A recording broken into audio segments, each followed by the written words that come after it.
அனைவருக்கும் வணக்கம். என் லைஃப்பில் இந்த மாதிரி ஒரு பெயின்ஃபுல்லான ஒரு சுச்சுவேஷனை நான் ஃபேஸ் பண்ணதே கிடையாது. மனசு முழுக்க வலி வலி மட்டும்தான். இந்த சுற்றுப்பயணத்தில் என்னென்ன மக்கள் பார்க்க வராங்க, அதுக்கு ஒரே ஒரு காரணம் தான், அவங்க என் மேலே வச்சிருக்கிற அன்பும் பாசம். அந்த அன்புக்கும் பாசத்துக்கும் நான் எப்பவும் கடமைப்பட்டிருக்கிறேன். அதனால தான் இந்த சுற்றுப்பயணத்தில் மற்ற எல்லா விஷயங்களையும் தாண்டி மக்களுடைய சேஃப்டி, அதில் எந்த காம்ப்ரமைஸும் பண்ணிடக்கூடாதுன்றதுக்காக தான் அது என் மனசில் ரொம்ப ஆழமாக இருக்கும் அந்த எண்ணம். அதனால தான் இந்த அரசியல் காரணங்கள் எல்லாத்தையும் தவிர்த்துட்டு ஒதுக்கி வச்சுட்டு மக்களுடைய சேஃப்டி மட்டும் மைண்டில் வச்சுக்கிட்டு அதுக்கான இடங்களை சூஸ் பண்ணுறது, அதுக்கான இடங்களை பார்த்து பெர்மிஷன் கேட்குறது, போலீஸ் டிபார்ட்மெண்ட்டில் அதை ரிக்வெஸ்ட் பண்ணி கேட்போம். ஆனால் நடக்கக்கூடாதது நடந்துருச்சு. ஆனால் மனுஷன் தானே, அந்த நேரத்தில் அத்தனை பேர் பாதிக்கப்பட்டு இருக்கும்போது எப்படி அந்த ஊரை விட்டுட்டு என்னால் கிளம்பி வர முடியும்? நான் திரும்ப அங்கே போகணும்னு இருந்துச்சுன்னா அதை ஒரு காரணம் காட்டி அங்கே வேறு சில பதட்டமான சுச்சுவேஷன்ஸ், வேறு சில அசம்பாவிதங்கள் அந்த மாதிரி எதுவும் நடந்துடக்கூடாதுன்றதுக்காக தான் நாங்கள் அவாய்ட் பண்ணோம்.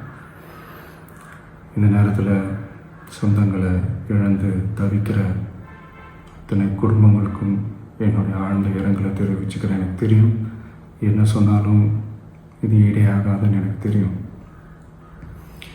ஹாஸ்பிட்டலில் ட்ரீட் பண்ணிகிட்ருக்கிற எல்லாருமே சீக்கிரமாக க்யூர் ஆகி வரணுன்றதை இந்த நேரத்தில் நான் வேண்டிக்கிறேன். கூடிய சீக்கிரமே உங்கள் எல்லாரையும் நான் சந்திக்கிறேன். இந்த நேரத்தில் எங்களுடைய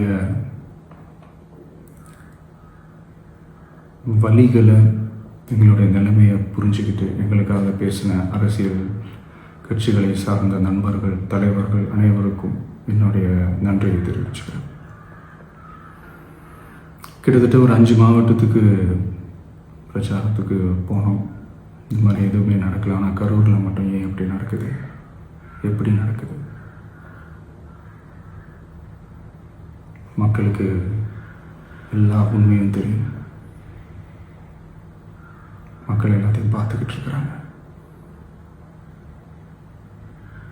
கரூரை சேர்ந்த அந்த மக்கள் அந்த உண்மையெல்லாம் வெளியில் சொல்லும்போது எனக்கு கடவுளே நேரில் வந்து இறங்கி அந்த உண்மைகள்லாம் சொல்கிற மாதிரி எனக்கு தோணுச்சு. சீக்கிரமே எல்லா உண்மைகளும் வெளியில் வரும்.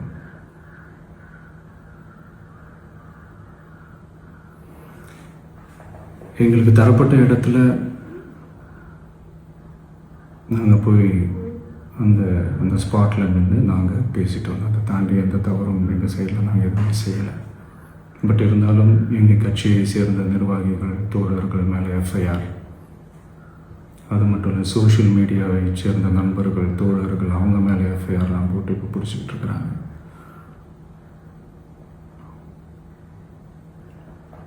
சிஎம் சார், உங்களுக்கு ஏதாவது இந்த பழி வாங்கணும் அப்படின்ற எண்ணம் ஏதாவது இருந்துச்சுன்னா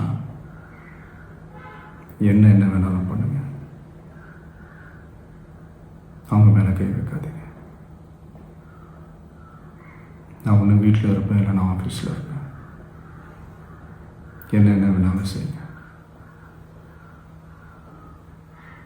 நண்பர்களே, தோழர்களே, நம்மளுடைய அரசியல் பயணம் இன்னும் ஸ்ட்ராங்காக, இன்னும் தைரியத்தோடு கண்டினியூ ஆகும்.